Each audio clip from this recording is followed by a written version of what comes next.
तो क्यों हम 4 अलग-अलग पशु आहार का इस्तेमाल करते हैं? 13 महीने, 30 गाय और एक टारगेट, 300 लीटर दूध रोज का। डेडलाइन 31 दिसंबर 2026। वापस उसी कंसेप्ट की बात करें तो ब्रीड, फीड और मैनेजमेंट।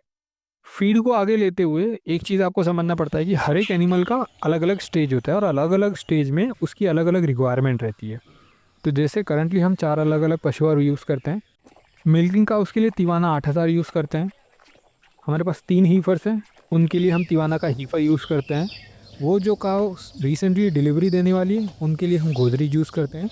वो काउस जिनको हमको ड्राई करना है या जिन्होंने अभी-अभी दूध देना बंद किया है, उनके लिए हम उजाला यूज़ करते हैं। इन सब का अलग-अलग काम है। जैसे जो गोदरेज का है उसमें सॉल्ट परसेंटेज कम रहता है। जब एनिमल ड्राई होता है तो उसका सॉल्ट का रिक्वायरमेंट कम रहता है। अगर हमने उसको एक्सेस सॉल्ट दिया तो आने वाले लैक्टेशन में थनैला के मेजर प्रॉब्लम्स हमको देखने के लिए मिले। इसके अलावा वो एनिमल जो डिलीवरी देने वाला है, उसकी एनर्जी की रिक्वायरमेंट हाई रहती है, बट प्रोटीन का रिक्वायरमेंट नॉर्मल से कम रहता है। मिल्किंग का उसका प्रोटीन रिक्वायरमेंट ज़्यादा रहता है।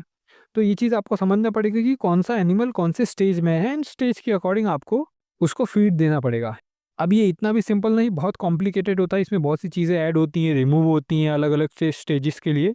तो अगर आपको और डिटेल में इन्फॉर्मेशन चाहिए तो आप कमेंट कर सकते हो या मुझे डीएम कर सकते हो। हम कॉल पे कनेक्ट करके मैं आपको ये सारी चीज़ें शेयर कर दूँगा।